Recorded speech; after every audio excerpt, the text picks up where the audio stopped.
All right. Ready? Yep. All right.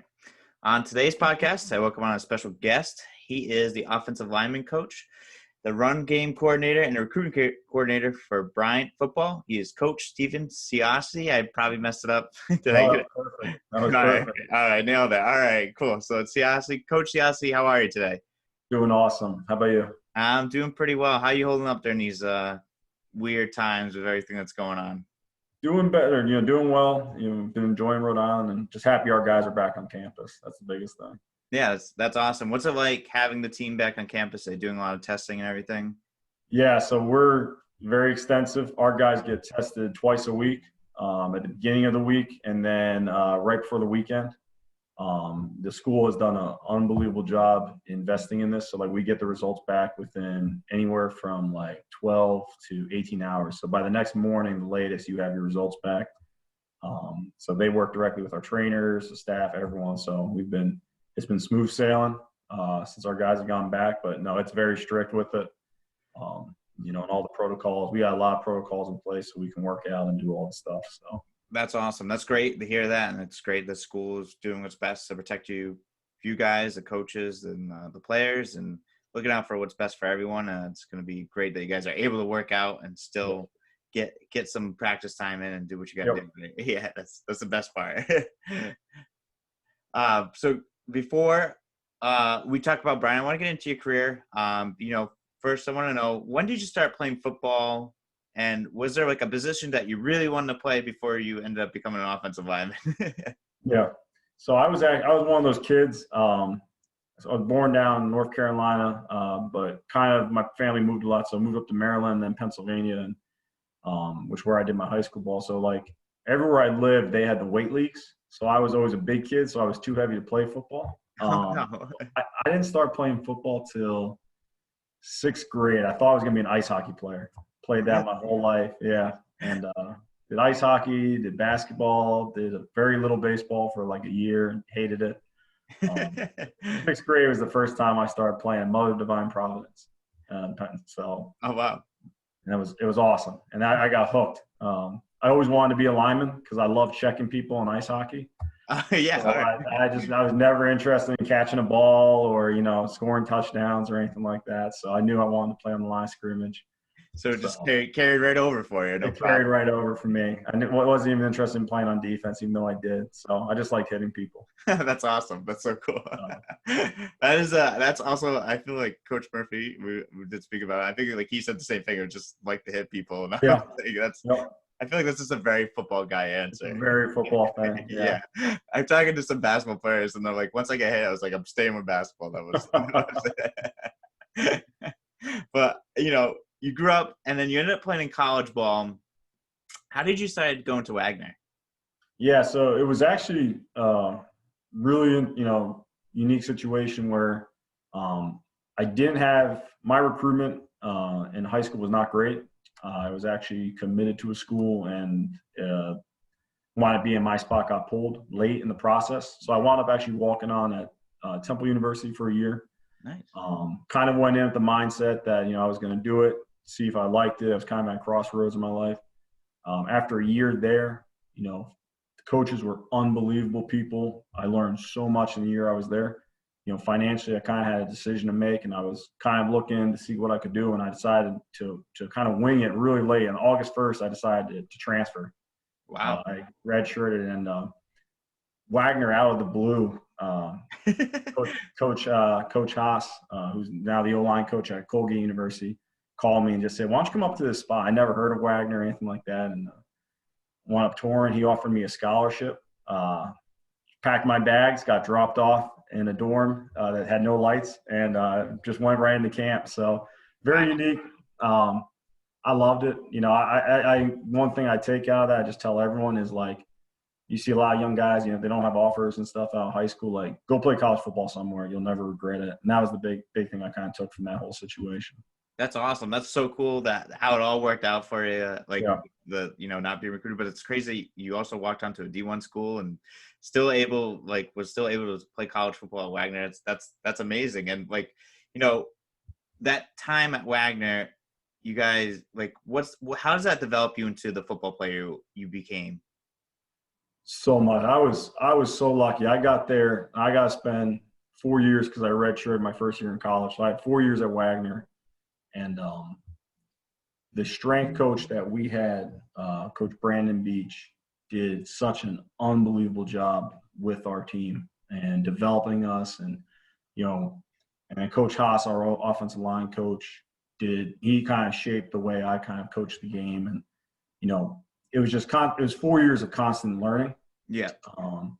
And then that playing at Wagner, the team was a very diverse team. We had guys from all over the country, especially from down south, like Florida, Georgia area. So I had never kind of played with guys like that. So it just opened up avenues and friendships and life friendships and brothers that I have now. Oh, that's awesome.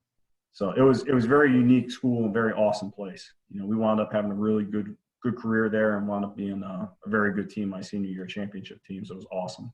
That's awesome. I was gonna say, now what was that like? That feeling to win that, and you won the championship. What's that feeling like? You know, coming out emerging champions. It was. I tell everyone I was lucky enough to win my senior year as a player. It was the biggest relief off my shoulders, and all of us. Anyone that talks about that team, like we all came in. It was a big class that kind of came in 2009 and 12. We won the league, went to playoffs, won a playoff game, and just that had been our constant goal, you know. So it was unbelievable, you know, brought your recognition in school, playing with your brothers, and just hoisting that trophy up. It's awesome. There's That's nothing awesome. like it. Yeah. That's so cool. And do you have a ring for it? I do. I do. Do you have it on Yeah. now or no? I don't. I actually I give all my rings to my mom because she's actually she's never missed a game in her life. So like whether it's playing or coaching, she always goes to every game. So whenever I get a ring, I got two, one from a player at Wagner, one from coaching, and then one from the bowl game at FIU. I give them all to my mom. She takes care of them for me, but I tell her those are hers as much as they're mine. So that's awesome. That's a cool thing. Kind of cool thing I like to do. That's such a really cool thing, and that's, you know, your mom's biggest supporter and biggest fan of yours, and you know that's awesome that you're able to give her those, and you know, to say what you just said, that's amazing. Yeah, that's cool. And then what's also your senior year, you earned first team honors. Like, you know, how much hard work did that? How great did that feel? And like, how much hard work do you feel like you put in to earn that? a lot of long practice sessions. Yeah. You know, the one thing about it, I always tell guys, I couldn't have gotten it without the other old linemen. Like, it was a collective group. Like, you can be a great offensive lineman, but if you're on a bad old line, people aren't going to like look at you or give you recognition because the stats, the offense are going to be awful. Yeah. You know, it was awesome. You know, I loved it. And it was kind of unique. It's something like if you ask any true competitor, they're going to tell you they want to win a title first with their teammates. But anyone that says they don't want to win all conference honors or something, they be lying to you. Yeah. So I loved it. I was lucky enough I was able to play all 5 positions on the O-line in college. So it just gave me a different, unique perspective. So that's great. That's awesome. That's so cool. That's got to be such a great feeling. Now, I don't know anything about offensive line. I only played Madden a couple times. I played Madden and NCAA football 13. Still my recruiting process on that, on NCAA 13. But what's it like being like, you know, on the O-line, like besides just blocking, what do you guys have to be aware of? Like what's like one thing that people don't know about the O-line? Yeah, you know, the biggest thing is like, you know, the age-old perception, right? You got to be big. You know, O-linemen are like big, dumb, slow. You know, they're just covering people up. Completely opposite. You other than the quarterback, and I'll argue equal to the quarterback depending on the offense, you are the smartest player on the field. Like, you have to be if you're a good offensive line, because so much happens when you take the physical side. The game is so fast up front in the trenches. Yeah. And the guys that handle that the best are the guys that are really smart, because I tell all linemen that I coach, by your junior year, the game slows down if you're smart. Like, you process things quicker, you see things faster on the field, you know, you see safety, coverages, shells, and it tells you you're going to know what the defense is going to do because of it. That to me is the biggest thing. And then the second thing is the amount of work you have to put in flexibility-wise to be a great offensive lineman. If you're a big kid in high school, I tell guys that's so much more important than it is getting strong and bigger. Like everyone, they see rosters, they want to get bigger, get flexible. So that and the knowledge of the game are the two biggest things to me that make you, whether you're a good lineman or not. Wow, that's awesome. And do you also like work with your quarterback to help 100%. see things and stuff like that as well? We meet with them all off season, every week. In season, we're meeting with them to go over blitzes, to go over run game checks. They need to be. They are an extension of the O-line and vice versa. Like, the quarterback, a great quarterback is going to know everything the O-line knows. He's going to know your combo calls. He's going to know your points. He's going to know how to put you guys in the best position to protect himself. So it's so tied to it. That's awesome. That's crazy. Now, did your quarterback ever take you out to dinner? So I'm going to give a shout out. Nick Dosher, my quarterback in college for 4 years at Wagner. Nick would take us to Jimmy Mac's Pizzeria Friday nights before games if we did well. So I will always appreciate that. It's the best pizza in the world, and he introduced me to it. And you better be a friend of those guys up front because they are killing themselves for you every week. So yeah, and that's right. Well, shout out Nick for always treating you guys out to Jimmy Mac's Pizza. That's awesome. That's great. And now, after you finish your playing career, what's it like? What's your decision to get into coaching? Yeah. So I always knew I wanted to coach. Even when I was a little kid, before you really start thinking about that type of thing in life, my uncle coaches in college. He's the offensive line coach, Stephen Saunier at the University of West Florida. Oh, wow. D2 program, won the national title last year at D2. He's an unbelievable coach. Wow. And when I was a little kid, my parents brought me to a game. He was coaching at an NAIA program, Malone College out in Ohio. Okay. And, I just remember, like, after the game, it was like a really cold fall day, but a beautiful day. He took me in the locker room, and I'm probably, like, I don't know at the time, 7 years old, 8 years old, and there's these giant human beings walking around, like, deferring to my uncle, like listening to him on the field, and then the locker room, like, respecting him and talking to him. And I just remember being in, like, awe, like how is my uncle, like, commanding that type of attention? And then, the feedback the players were giving him, just I loved everything. I loved all of it. So, like, from that time as, like, a little kid, like, I want to do something. I thought I'd do high school coaching, but by my end of my time as a player, I got hooked into going into college because I used to think the biggest impact you could make was being a high school coach, helping a kid get to college, seeing teammates get done playing football and not know what to do with their life, and just kind of being like, it's over. The guys that didn't make it to the league and stuff, and how crushing that was and how guys just didn't have a plan. I figured getting into college coaching, I could help guys make a bigger impact with that. So that was a big deciding factor for me between college and high school. Wow. That makes you just like an amazing person, because I think a lot of people don't really think about that aspect either, the fact that people don't really think about guys who don't make the league. They don't know what to do with their life. Everyone kind of thinks they're set. It is the tough. I tell every guy, I try to prep guys from their freshman year on about this. It is the toughest thing in the world when you go from your whole life playing football to not playing it. Like it's a hole that even as a coach, some days you struggle to, like, kind of fill, and it's so, like, you got to prepare guys for that. Not enough is done, I think, in the profession to do that, to be honest. So yeah, that's amazing that Bryant has you, and kids that you've had coached in the past have had you to prepare them for those situations, because I feel like it's a lot of kids. I don't think kids who are coming up in college or coming into college level, I think they don't really prepare themselves for that situation at all, because they all think they're going to the league or something like that. Yes. At some point or another, everyone does. Doesn't matter what level you play. Yeah, exactly. I thought I was going to the NBA in like 10, and like when I was 10, and then I started Right. I had an opportunity. I had a chance. Chances was there. Right. So I was kidding when I was 10 years old, and then I just stopped growing. Right. So your first job was at your alma mater at Wagner, right? Yep. And Go ahead. Sorry. Oh no. And what's that like? What's it like just going to the field and then going right into coaching? It's challenging. I was very lucky. Coach Hamline, my head coach, is still the AD at Wagner. the only man that ever gave me a scholarship. So like, I love that man, and I'm so loyal to him. You know, he told me when I told him going into my junior year, I had started telling him like, hey, I want to get into coaching. And he was like, okay, well, you're gonna have to go coach somewhere else.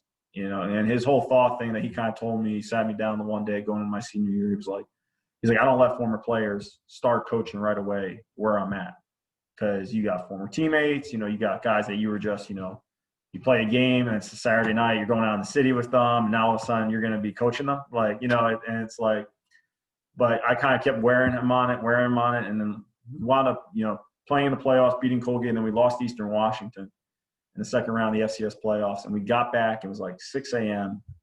And like as I'm walking off the plane, I just told him, I was like, I'll be in the office next week to start coaching. To this day, I don't really know why he accepted it, but like he texted me like, you know, Monday. He was like, all right, you know, we'll get your GA paperwork started. So it was awesome. You know, you really do go from being a brother with your teammates to like that ends if you coach at the same school.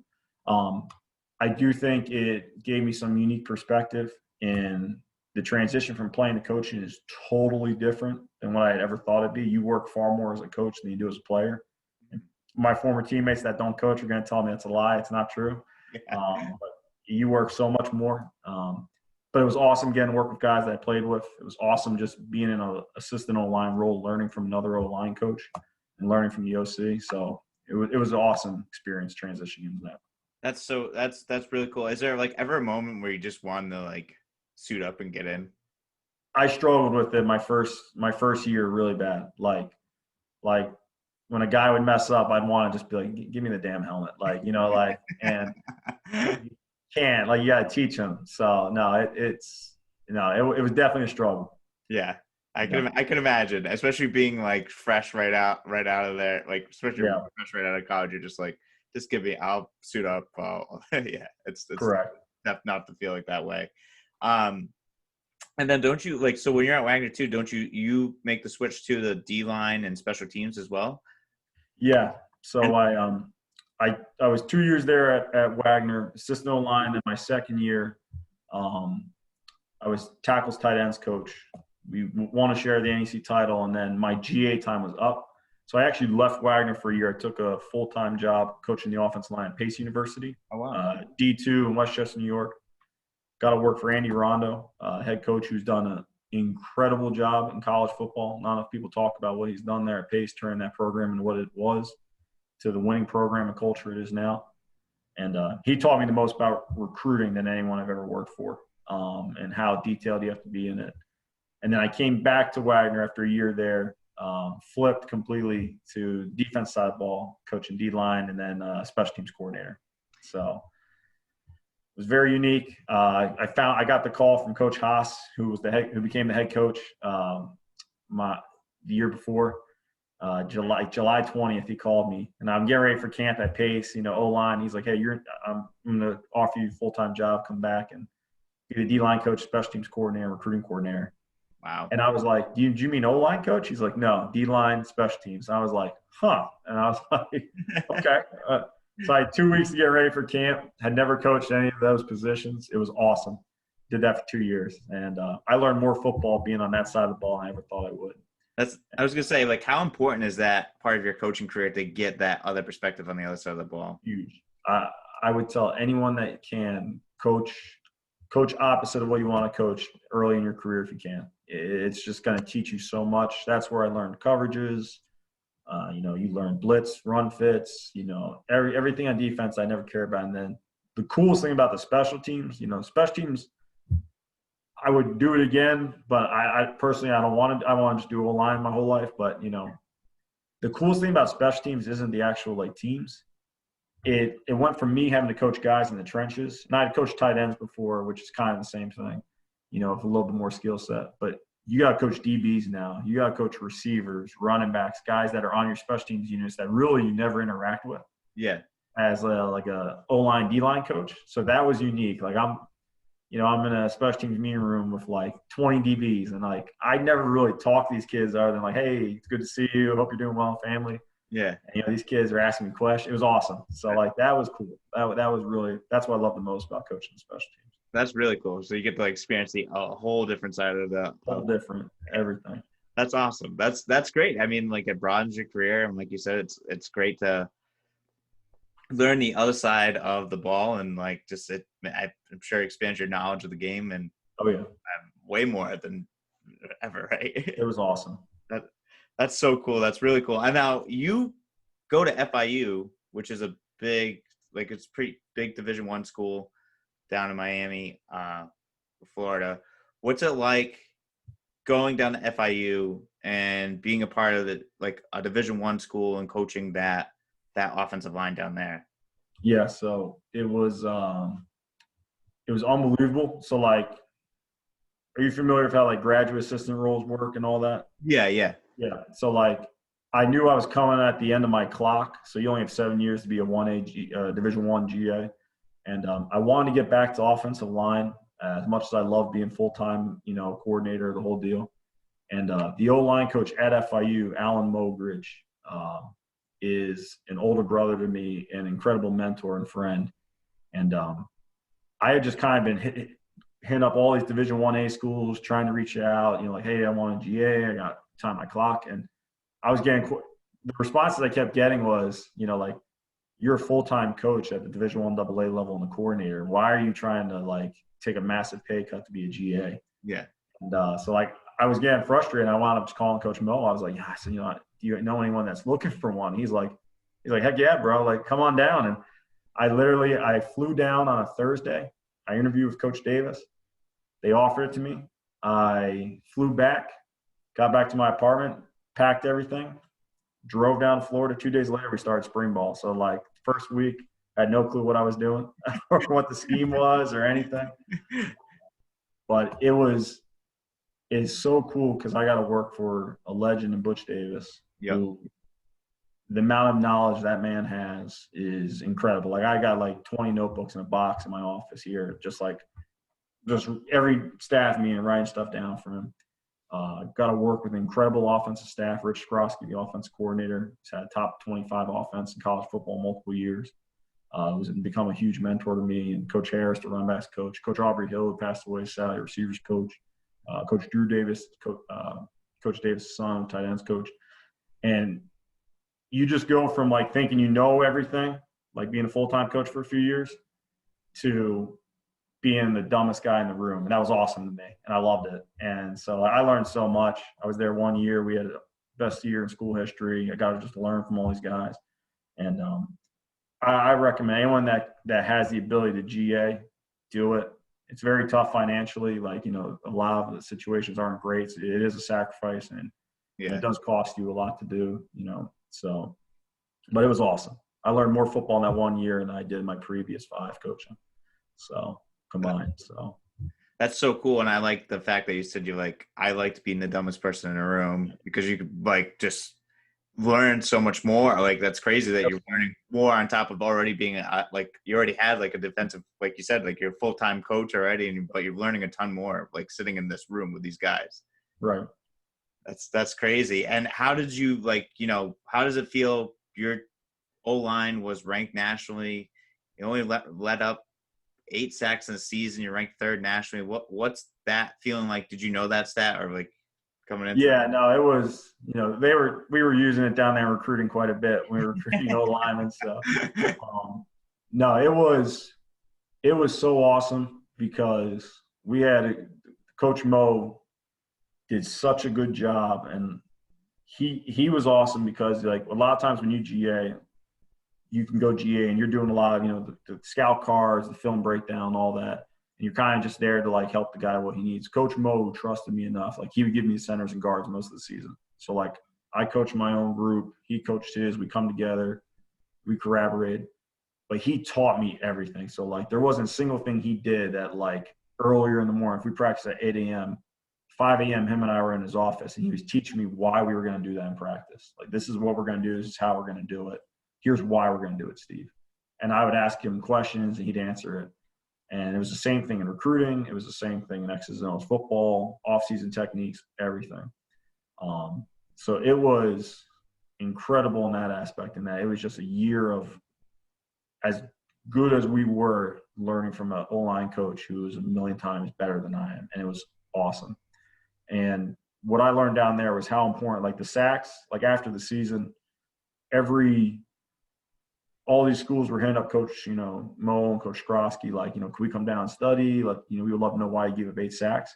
We give up 8 sacks because the offense coordinator, Coach Skrosky, taught those quarterbacks the importance of understanding what the O-line was doing, why they were doing it, how he was going to get protected. So, like, our pass concepts made that the success we had. I tell everyone that, we did what was best for our players, and that put us in situations to be successful. So it's nothing that we did. Like, we didn't create this pass protection or anything like that did it. It was an overall offensive group, and Coach Skrosky and Coach Mo just being phenomenal. That's amazing. That's great. And it's amazing that you put the players in the situation to be successful, and they took it and ran with it, and really put FIU on the map on the offensive side, and like taking those guys to a bowl game as well too. What's it like being in that, playing in a bowl game? What's the atmosphere like? What's that all about? I've only done one bowl game my whole life, and ours was in the Bahamas. So that was I would say this: our players had probably an incredible time. I know they did. As a staff, we had a great time, but Coach Davis made it known very early in the week we were there to win the game. So we had some good nights, though, as a staff. I won't lie. We had some fun. It was incredible. It was different. Like, I never experienced anything like that, playing FCS Bowl. I thought the coolest thing to me was going to the FCS playoffs, traveling to play teams and all that. A bowl game is kind of – the way I would describe it is it's like a week of celebrating with close friends and family, your players, your fellow coaches, because you're not going to be in that situation again in life. So it's kind of like this cool vacation where at the end of it, there's a football game. Yeah. So it was neat. Like, we did stuff with our guys because we knew it was the last time, like, the 4 seniors we had were going to be together. And the Bahamas was incredible. I mean, that bowl game is phenomenal. I hope everyone, if you coach ball, you want to do that bowl game. Oh, really? Awesome. So, damn, I got to get into coaching now. Yeah. Our football ops guy had a tough time going through customs and dealing with all that. I didn't envy him that week. So really? Oh, no. Yeah, that was a nightmare, but we were good. Oh, that's awesome. That's really cool. Now, did you guys win, if you don't mind me asking? We did. No, we did. Crazy game. We did. We were down 10-0 with 3 minutes in the game. We were down 10-0. We muffed like a kickoff return, turned the ball over, and it was like, oh boy. We battled back, and Coach Skrosky did an unbelievable job to play the play calling and the game plan, and the guys, the players. I mean, they just did. It's very easy to get distracted in a bowl week, and not really care about the actual bowl. Got so many distractions being on a resort like we were in Nassau. But our guys did an unbelievable job, and that was awesome. So that was an unbelievable experience. That's awesome. So that's one hell of a vacation you had down in the Bahamas. Yes, you enjoyed, had some fun, and then you also came out being a champion on top of it. Yep. That's absolutely amazing. So now I want to ask, what was your decision to come to Bryant? We're happy to have you. I mean, I'm not Bryant, but like Rhode Island's happy to have you. Bryant, I'm sure Bryant's happy to have you, to be a part of the team and everything like that. So what's the decision to come to Bryant? So I had a previous connection with Coach Merritt, our head football coach here. I had played with a few of his former players at Columbus High School at Wagner. Yep. And then there was a couple guys on the FIU roster that we were coaching that were from Columbus. And then I had recruited Florida and knew him through USA Football and a bunch of other things. So Chris and I have known each other since 2013. So we've known each other quite a bit of time. He reached out to me right before the bowl game, kind of called me and said, hey, I'm interviewing for Bryant. If I get it, I'm really interested in you being the O-line coach. So I was kind of like shocked. I didn't know he was up for the job. So I was okay, so you keep me in touch. He actually wound up coming down to the Bahamas when it was still up in the air. He had interviewed. He was waiting to hear back because he was doing a USA Football Clinic there for one of the charity events we were doing. Him and I kind of talked a little bit down there. And then he wound up getting it after we won the bowl game. He interviewed me over the holiday break. I kind of sat, thought about it, talked to Coach Davis, Coach Skrosky, Coach Mo. And to me, I knew Bryant well. Like, I played at Wagner. Yeah. Bryant was a school we did not like. It's two different types of schools and two different programs. So like, I knew there was going to be quite some heat if I took the job from my former teammates and alumni. But I knew what Bryant was. I knew about its academic success, how elite the academics are here, the tradition of the football program, even though it's a relatively young program in terms of age, the winning culture they had here, the facilities, and just the student athlete support. And so I kind of put it all together. I called Coach Merritt. I took the job. Kind of similar when I moved down to Florida, a little different though. I packed up my car. It was 85 degrees when I left January 9th. I got to Bryant like January 11th, and it was like 8 degrees. Oh, man. The coldest day in like years. And I remember just being like, oh my God, like this is Rhode Island. Like, oh my God. Welcome to New England weather. Right. Welcome to New England. I never lived this far north. It was awesome. I love it. And I love this place. And it's kind of going back to what I said, why you get into coaching, to help guys when they're done playing football. Bryant is a school that truly prepares those kids for life after college. Like, we've had 100% graduation rate and full-time job placement for the football team for, I think, like going on 8-10 years now. Wow. Like they do everything in their power here to make sure that you are walking, we tell all our players and everyone we recruit, you are walking on stage with a degree and a job already in hand. And they do so much here with the academic support, Sue Pressler, and our compliance and everyone. They do such a good job here to just kind of help you take that next step in life. And so I love working for a school like that. So that's awesome. Yeah. The school. Well, Brian's very lucky to have you, and I'm sure Coach Merritt's very lucky to have you too as their offensive lineman coach. Sounds like you are just a football guy with a ton of coming in with some great knowledge and learning from some great coaches in the past. I want to ask, how has like COVID affected you and your guys? Like, I don't know if you can answer that, but what's it like also having like a fall? Coach Merritt mentioned this too. What's it like having a fall, not like being able to coach football right away too? Yeah, no, it's been unique. Like when we left in March, it was kind of like one of those things. Like we broke for spring. We had our team lift Friday right before spring break. We were juiced up, excited. We were going to be gone for a week, come back, spring bowl, the whole deal. And you've been hearing whispers about COVID. And, there was I think the first case of it in Rhode Island, but you heard mostly what was happening in Seattle, New York. And then I think the night we all knew it was serious was when the NBA canceled. I think everyone remembers that night, right? When everyone walked off the court and they ended the NBA. And I was actually down in Florida visiting FIU, doing professional development, visiting my uncle in West Florida. And I remember just seeing that and be like, oh my gosh, So we wound up getting back. We never saw our players again until literally 3 weeks ago. Wow. So we immediately switched though, online learning. So we were meeting with our guys about 2 to 3 times a week via Zoom. Yeah. The classes, Bryant University did a phenomenal job of switching immediately to online learning. We wound up doing workout stuff with our guys. Coach Buck, our head strength conditioning coach here, Coach Buckley, designed an awesome program to help guys because most of our team didn't have a gym, like most of America, for the first couple months of this. And so we just kept our guys engaged, whether it was installing stuff we're going to run here at Bryant. I did a lot of having guest speakers come talk to my guys, former O-lineman that played for me, Angus Reed, who was an all-CFL player, spoke, just different things to get our guys engaged. And then, when a lot of the social justice, issues kind of came about this summer, we kind of shifted gears and talked a lot more about that, I had a few former players of mine that are involved in law enforcement kind of come and talk to the guys. And, we did a lot more stuff with the team kind of talking about, what can we do to actually get better? It feels like 5 years of stuff has happened in the however many months it's been since March, right? And I know, so, it's crazy. But now we're in a little bit of a normal now, getting, like I said, our guys are back on campus. The positive of all this, I've really explored Rhode Island. My first year here, I was so just getting the team ready, installing, recruiting, and, I have fallen in love with this state. I mean that, it is unbelievably beautiful. I love the ocean. I love the fishing. I'm a big fishing guy, and the fishing here has been phenomenal, especially up where I live in northern Rhode Island in the Slayersville area. But that has been awesome.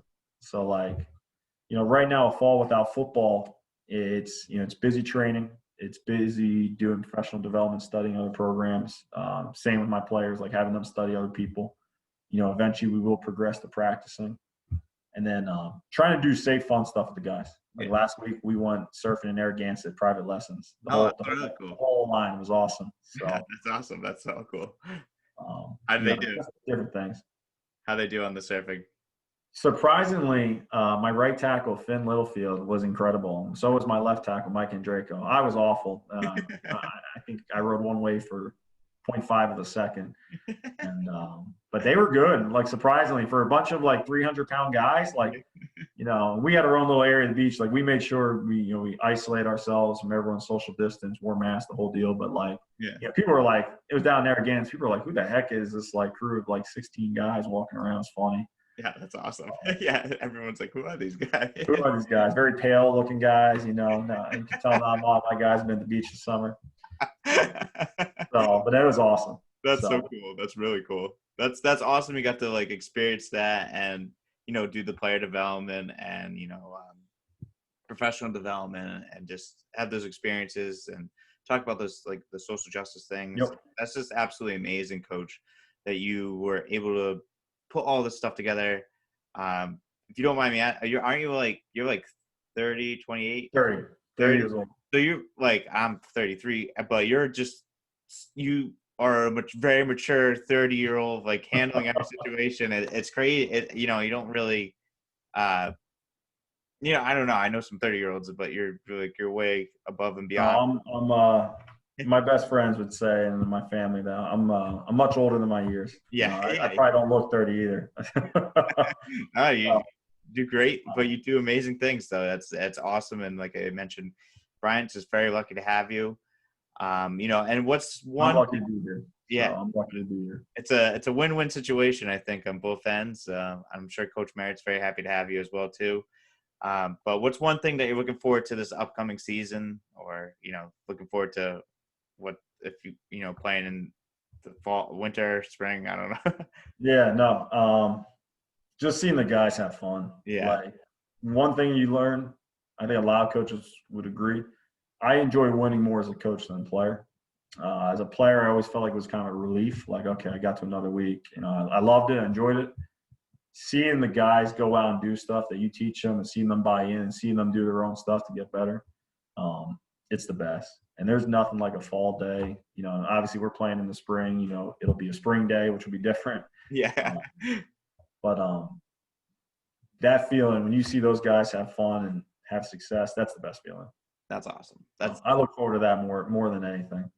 My time's done. I don't play the game anymore. I coach because I said to myself when I was young, I didn't want to work a single day of my life, and I don't. So, like, yeah, it's just I want to see these guys have fun and enjoy it. So that's what I care about. That's great, and that's a great answer, and I think that's the most important thing coming from a coach's side, that you want to see the experience, watch them grow, and I think that's the most important thing. That's awesome. That's really cool to hear. All right, I got 2 questions left for you, and then we'll wrap it up. Sure. All right, what is, and you kind of touched upon this, but what's been your favorite part about being in Rhode Island? Have you gone deep sea fishing and stuff like that too? I was going to ask that as well. So I have not gone deep sea fishing. My favorite part of Rhode Island has been exploring Narragansett and then Block Island, like really the Kingston beach areas. And then my second favorite thing, other than fishing again, about Rhode Island is the food is the best of anywhere I've ever lived. Wow. I mean that. It is phenomenal. I lived in New York City, and New York City pizza, it's a whole thing to itself. Like, I'm not going to say that, but like, you go down to Providence, Federal Hill, unbelievable. You go to any town in Rhode Island, and being an O-line guy liking food, there's a restaurant that I've explored and loved, and you can't beat the food. I love it. You're so close to everything up here. That's the cool thing too. Like, I lived in Pennsylvania, North Carolina, I lived in Florida. Those are all big states, and like, Yeah. I find it funny here, and I talk to someone at the school, and I'm like, yeah, I'm going to go down to Narragansett. Like, oh, yeah, that's a 50-minute drive. I'm like, yeah,